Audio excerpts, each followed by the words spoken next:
Yo, what's up mga ka-alright? Ito naman po ang inyong lingkod, Papa Twix TV. Laging nagsasabing bato-bato sa langit ang tamaan, huwag magagalit. Nagre-real talk lang po ang inyong lingkod, walang pikunan. Hashtag So, ito naman tayo guys at itong re-reactionan ngayon natin. Another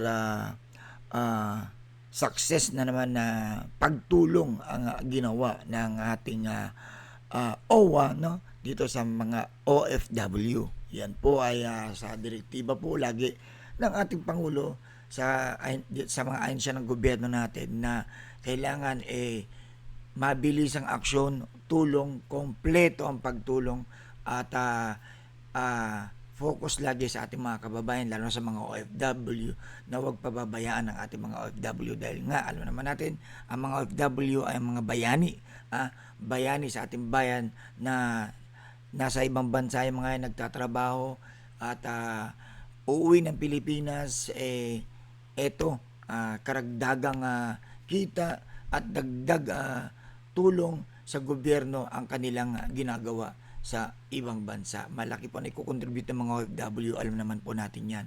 Kaya po sila tinatawag natin mga bayani. Okay, mga Conrad, itong re-reaction kasi natin. Ito yung mga 19 na OFW sa Jeddah na nakauwi na ng Pinas at agarang binigyan po ng tulong ng OWA.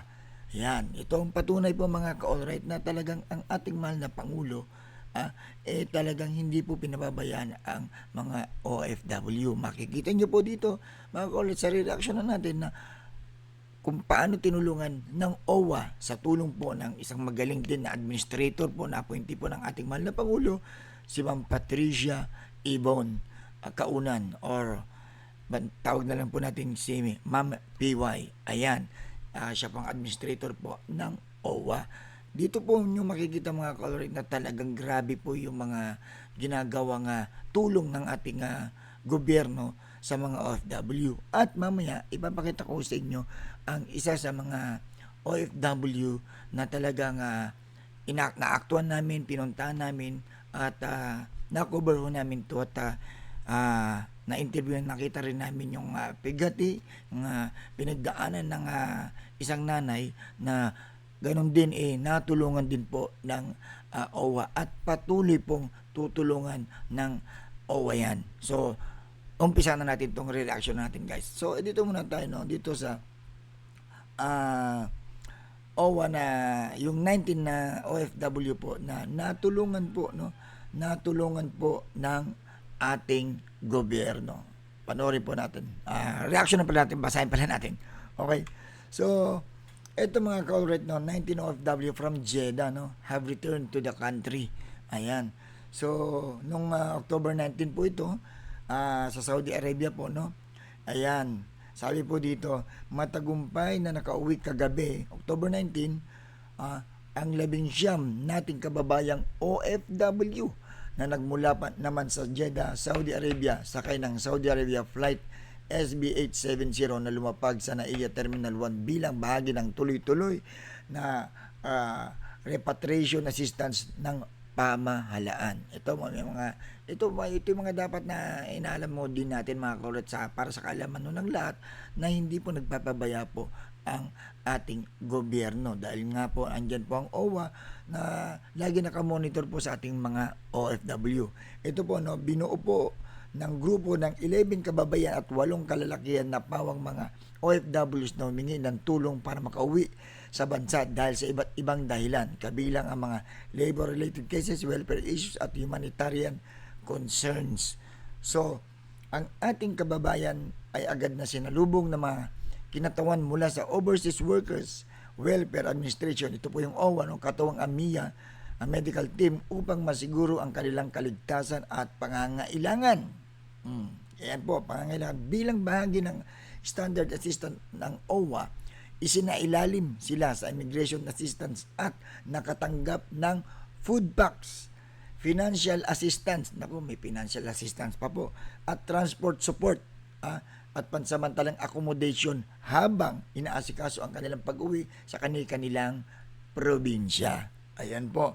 Mula Enero 2025, halos 400 OFWs na po ang matagumpay na napauwi ng OWA. at DMW mula Jeddah.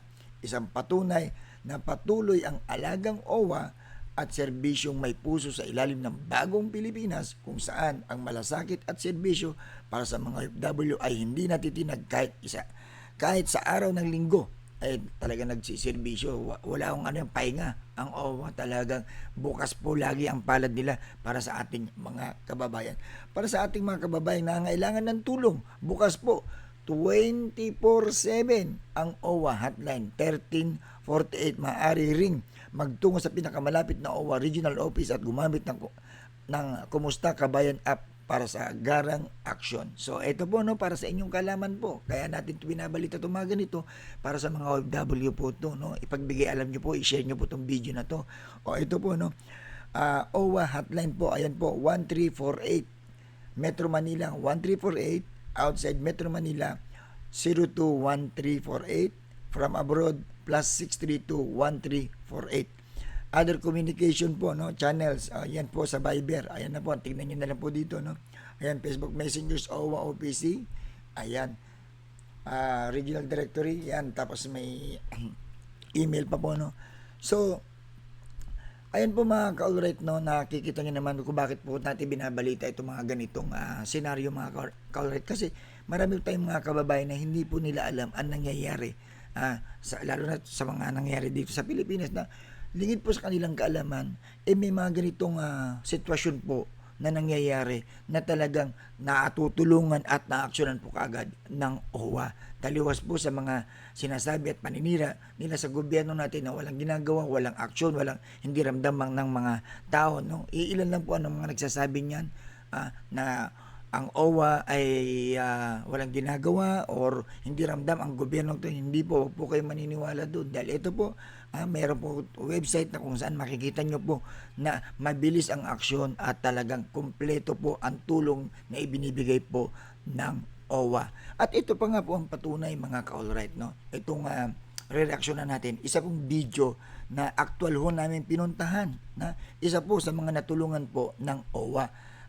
Ito pong si nanay na dating OFW na stroke po, nakakalungkot dahil nga sa hirap po ng kalagayan din nila. Syempre hirap din po siya sa sitwasyon niya ngayon, talagang may edad na rin pero ganun pa man natulungan din po ng OWA at patuloy na tinutulungan pa rin po ng OWA. At syempre katulad nga po dito sa programa ng Alagang OWA ng ating mahal na Pangulo, at katuwang po niya ang magaling po nating administrator na si Ma'am PY, Ma'am Patricia Ibon, na kung saan meron pong mga partnership po ang OWA na kung saan sa mga gamot po, sa mga medical assistance po ay may ibibigay po na tulong sa mga kababayan nating OFW. So panoorin po natin mga ka-alright etong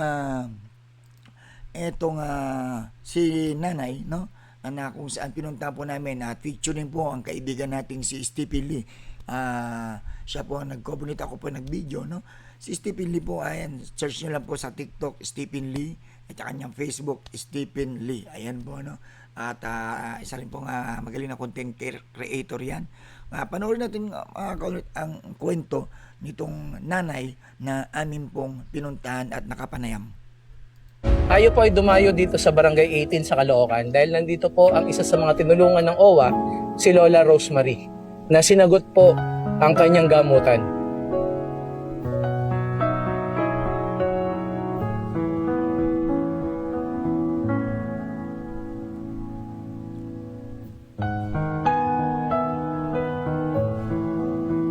Nay, magandang araw po. Tatanong ko lang po kung ano po yung mga benepisyo na naibigay po sa inyo ng kasalukuyang administrasyon ng OWA. Nung umuwi ako, nabigay lang sa akin 5,000. Yun po na nabigay sa akin tulong sa... Kasi 5,000 po, 5,000 po ang binigay na tulong po. datang TNT, pinauwi ni Duterte sa hindi pa kayo pamasa Kaya ngayon, umuwi ako ng Pinas. Tapos po, umuwi ako ng Pinas, pumunta ako ng OWA. Paraming yung tulong. Ngayon, ang binigay nga sa akin 5,000 po. Ang sabi Noong nga, 2017 po yan. Apo, ang sabi nila sa akin, datang TNT, bibigyan ng tulong na pangkamuyan. Ang kasako niyan, hindi na ako nakabalik dahil na-stroke nga po ako nung dumating ako. Nung dumating ko, alam niyo po, doon na po ako na-stroke nung di na ako nakalakad hanggang di na ka nakapunta sa awa. 9 years na akong stroke. Kaya yung problema ko, sir, kung saan ko kukunin yung pagkain ko sa araw-araw, sir. At may anak ko, ayaw kong umasa. Alam po ng mga anak ko. Hindi ako maasa sa mga anak ko. Gusto ko may pasarid akong pera. Kahit yung anong oras, pwede akong pumili ng pangkain ko, pambili ng gamot ko, sir. Hindi ako maasak siya. Alam po ni Ma'am Delia. 2 months na ako natira sa barangay. Ayan ang si Ma'am Delia ang nagbigay sa akin ng pagkain nung araw, nung ako sa barangay. Kaya ako, naiyak ako siya sa sarili ko, bakit may anak ko, ayaw ko umasa, sir. Kasi may pamilya siya, sir, eh. Nangumahal, kaya una, pinanas na sila. Yun ang problema ko kung saan ako tetera, sir. Yun ang problema ko, sir, ngayon. Sa araw-araw, yun ang nanay ko iniisip, sir. Kung paano buhay ko. Nakakawa na po si nanay. Kasi, siyempre, isipin mo itong mga bayaning katulad po nito ni nanay na alam niyo naman po, sabi ko nga po sa inyo, mga ka-alright, sa mga nanonood po, sabi po yan ng Pangulo na ang mga OFW, mga bayani yan dahil malaki ang ikukontribute nila sa bayan natin. Kaya dapat lang po na sila po ay talagang suportahan at bigyan ng pansin, lalo na yan pag-uwi ng Pilipinas. Yan hindi na, kumbaga iba't ibang kalagayan po nangyayari. Meron po yung hinaras or na hindi naging magandang naging karanasan sa ibang bansa.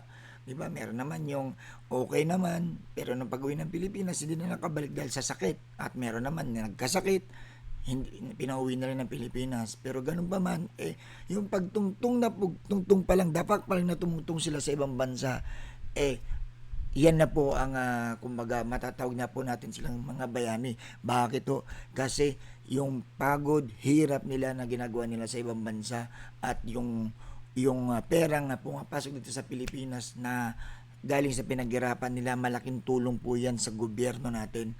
Di ba? Kaya kung sa totoo sila mga ka-alright, itong mga OFW na to, dapat talaga nabibigyan ng parangal itong mga OFW natin na ang sisipag at para lang mabuhay nila, ang pamilya nila, may saayos lang nilang buhay nila, isasakripisyo nila, makipagsapalaran sila sa ibang bansa. Kaya tama lang po na talagang ang ating Pangulo pinapahalaga niya mga OFW at may mga programang mga ganito tulad po ng OWA na kung saan ayon po yan sa direktiba ng ating Pangulo, tulungan, wag pabayan mga OFW kung ano mga kinakailangan, lalo na sa mga partnership po ng OWA, kailangan kumpleto ang ibibigay na assistance po sa ating mga cash assistance, medical assistance, dapat kumpleto po. So yan po ang ginagawa po ng OWA ngayon. Naibalita ko po, yung OWA ay sinamahan po kayo sa Festival Mall para sa laboratory. Opo. Libre po ba yun na ibinigay ng OWA? Opo. At Kasi isang linggo na po kung ng kaso, sir. Kaya lumapad po ko sa awa. Kaya tanungan ako ni ma'am na sabi niya sa akin, ma'am, nanay, kahit anong tulong, sabi namin sa admin na matulong kayo sa financial, sa problema nyo, sa sakit nyo. Lalo na yung budget ko, siya na po. Yun ang problema mo sa sir. Ang pang-araw-araw, so ang minsan nakukuha, wala mang trabaho. Yan ang problema ko, sir. Kaya yung kalagayan ko, nanis na ako stroke. Kaya mahirap sa akin, sa kalagayan ko. Saan nakukuha ng pangkain ko araw, wala naman akong trabaho. Kaya, yun ang sir ang problema ko, sir, sa tutulang, sir.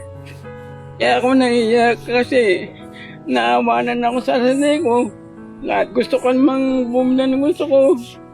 nitipid ko ng pera ko para makabila akong pagkain sa araw-araw. Minsan nagutos ako sa bata na itulak ako pupunta ng barangay. Kaya ako yung nakakapunta sa labas ng barangay. Makapunta na basta ng bahay. Yun po ang totoo po. Nay, ano pong nararamdaman nyo na itong buwan na ito ay sinagot po ng OWA ang lahat ng inyong gamot? At sa susunod na buwan ay kayo po ay makakapunta ulit doon para kumuha po ulit ng inyong gamot para sa panibagong buwan. Ano po masasabi? Napasalamat po ko na sa awa natin nunungin po ko sa medical tsaka sa gamot po. Yung ano po, nung dinala po kayo sa laboratorio para libreng laboratory, ano Apo. po masasabi niyo doon? Masalamat po ako na level ako sa medical, sa x-ray, sa ECG, pagkuha ng dugo, tsaka salamat po sa awa na bigyan niyo sa akin tulong. Lalo na ko kay ma'am, di ko alam kung anong, nakalimutan ko yung pangalan. Maraming salamat sa mga staff ng OWA na handang tumulong sa akin sa kalagayan ko, sir. Kasi talaga ina-accommodate po talaga. Kaya pag pumunta po kayo kay mga kababayan nating OFW, wag ho kayong mag-atubili na pumunta po kayo sa OWA kung kayo po ay may mga pangangailangan, na kung kayo po ay may sakit, karamdaman, at kayo ay OFW, meron pong mga tulong na ibinibigay po ang OWA.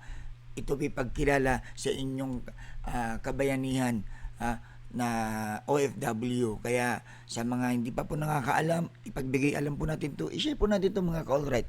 Itong mga balita na ganito, itong mga nilalabas natin na ganito, para alam po na ating mga kababayan, lalo na mga OFW, lalo na yung mga anak dyan, kayong mga anak, kayong mga pamilya nitong mga nanay ninyo na may mga karamdaman na dating OFW, ito po ang dapat nyo pong alamin kung paano po makukuha yung tulong, paano nyo po makakingi ng tulong sa OWA. Pumunta lang po kayo sa mga branches po ng mga OWA na kung saan nandun po alagang OWA po yan, Vida Care, nandyan po lahat, cash assistance, health, yung health yung medical, mga gamot po, nandyan po lahat yan, para at least kailangan po pumunta kayo sa mga ganito para at least malaman nyo kung ano yung mga pwedeng itulong nila ho sa inyo. Maraming salamat po. Sir, ano po ang masasabi niyo sa mga tulong po na ibinigay ng OWA para sa inyong ina? Nagpapasalamat ko sa OWA dahil sa tulong po na binibigay nila sa nanay ko. Kasi kasalukuyan talaga pong gipit po kami. Malaking tulong po ang ginagawa ng OWA para sa mahihirap na tulad namin. Kaya lubos po ako nagpapasalamat po sa OWA. Mensahe niyo po kay Pangulong Bongbong Marcos Jr. dahil ito pong inisyatibo ng OWA, syempre utos po yan ng Pangulo sa OWA. Nagpapasalamat po sa presidente po natin na patuloy po siyang nungkol at tumutulong sa mahihirap. Para sa po tulad sa kalagayan po ng nanay ko na may stroke na hindi po makapaglakad. Po, sir. Bukod sa gamot na pang-maintenance na kanyang iinumin sa loob ng isang buwan at sa susunod na buwan ay libre pa rin po, siya po ay sinamahan din upang ma-avail niya po ang libreng laboratorio. Lahat po ito ay courtesy ng OWA sa kanilang alagang OWA. Ma'am Delia, magandang umaga po sa inyo.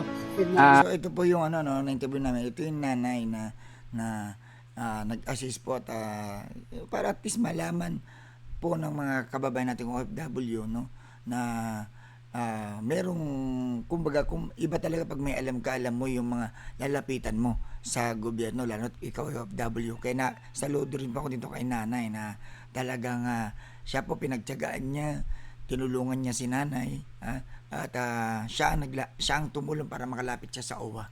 Tatanong ko lang po kung ano po nagtulak sa inyo upang tulungan po si Lola Rosemary at ang kanyang pamilya na inilapit sa OWA. Ano po siya, galing sa DSWD natin ng sasakyan. Ngayon, pagdating sa bahay nila, binalik ulit sa barangay. Pero mayroon siyang pera atang konti, ginamit tong anak niya, tapos bumalik sa amin.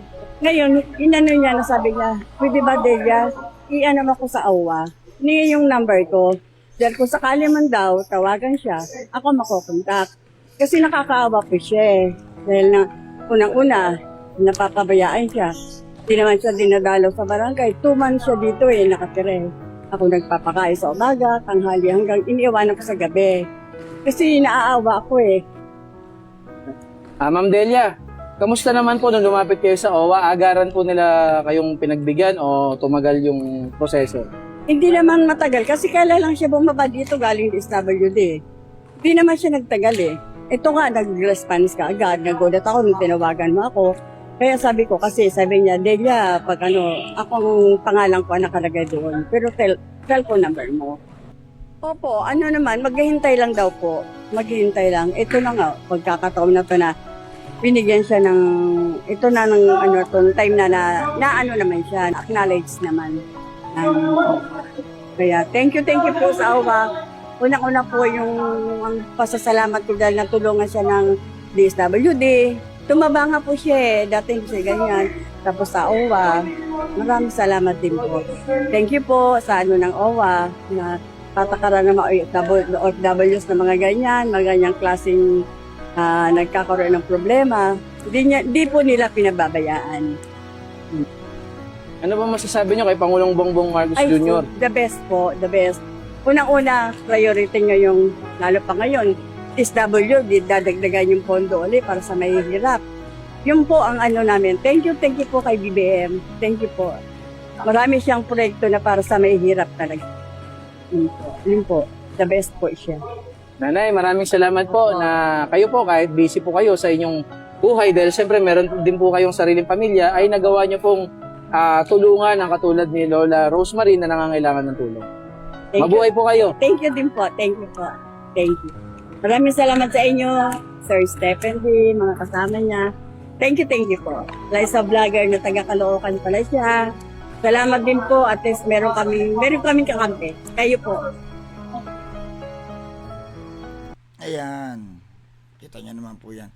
Ayan mga Colruyt, nakita nyo po ang grabe, no? Talagang grabe, may mga katulad po ni nanay na talagang napakabukal ng kanyang puso. Tinulungan niya po si nanay, no? Na siya kumbaga siya rin po ang nagbigay ng idea na kung ano yung mga lalapitan, kung saan makahingi ng tulong. Iba ho talaga pag may alam nyo ho yung mga proseso, no? Na lalo na sa mga OFW natin na hindi pa po alam itong alagang OWA. Ayan po, no, mga contact number po sa e-cards 482 384 po, membership. Ayan, para at least may idea po kayo. Dapat po alam niyo to. Ngayon, kung gusto niyo pa pong malaman ang mga tulong ng gobyerno, lalo na po dito sa OWA, pumunta lang po kayo, lumapit lang po kayo sa OWA, pumunta lang po kayo doon. Nandun naman po, nakalagay naman po doon, ipapaliwanag naman po sa inyo sa help desk na kung ano-ano po yung mga may bibigay na tulong po sa inyo. Sa mga OFW po natin dyan, sa mga bayaning OFW po natin dyan, maraming salamat po sa mga sakripisyo nyo po sa ibang bansa, sa mga ginagawa nyo po. Kayo po ang tunay na bayani, at sana po hindi ko kayo magsawa na tumulong sa bayan natin, dahil kayo po yung hindi lang naman, alam naman namin po na yung pagtulong nyo po sa mga pamilya nyo dito ay isa na rin yan mga ginagawa ninyong effort po na nandiyan kasi sa ibang bansa, dahil alam nyo yung inyong kinikita dyan at inuwi dito sa Pilipinas ay isang malaking ambag po sa Pilipinas. Yan. So maraming salamat po, at siyempre sa ating magaling na administrator po, Ma'am Patricia Ibon. Yan si Ma'am PY po, no. Kaya maraming salamat din po, dahil talagang meron po talagang napaka bait at grabe yung yung ginagawa niya diyan sa OWA, na talagang kahanga-hanga, dahil nga ramdam niya yung mga pinagdadaanan ng mga OFW, ina-actionan niya kaagad. Kaya suportahan po natin ang OWA, at syempre ang administrasyon po ng ating Pangulo, dahil nga patuloy po ang mga serbisyo, agaran, mabilisan na serbisyo. Yan po ang gusto ng ating Pangulo. Nagkakaisa, nagtutulungan tayo, mga ahensya ng gobyerno na mga inappoint niya, nakikiisa para suportahan ang mga gusto ng ating Pangulo na mabilis ang aksyon, maitawid ang gutom, matulungan ang mga taong mga nangangailangan, unahin ang mga kababayan natin nasa luklukan, nasa liblib na lugar, yung mga mahirap nating mga kababayan, mga nangangailangan, mga OFW na malaki na iambag sa Pilipinas na may mga pinagdadaanan ngayon, mga sakit, nagkakasakit, nagkakaroon ng na-stroke o nagkakaroon ng problema sa ibang bansa, napapauwi. So, mayroon pong mga tulong yan. At alamin lang po natin, huwag po tayong mahiya, lumapit po tayo sa mga ahensya ng gobyerno. Marami pong tulong na ginawa ang ating Pangulo, proyekto, tulong sa ating mga kababayan. Maraming salamat po. At syempre, huwag niyo kaliligtaang i-share po itong video na to para sa kaalaman po ng iba. At sa mga uploads ko po, no, sa mga video ko po, click nyo lang yung notification bell. Ayan, kung sa Facebook naman, subscribe lang ho kayo, follow nyo lang ho ako. At para at least ma-update ko kayo sa mga OWA at sa mga iba pang ahensya ng gobyerno para mabigyan namin kayo ng mga magagandang balita tulad nito at kung mga other information para sa inyong kaalaman din, para malay ninyo isa sa mga topics natin isa sa mga kailangan nyong malaman, di ba? So maraming salamat po sa inyo. Ito po muli ang inyong lingkod, Papa Trix TV, lagi nagsasabing bato-bato sa langit ang tamanog magagalit. Nagre-real talk lang po ang inyong lingkod. Salamat po. Bye-bye.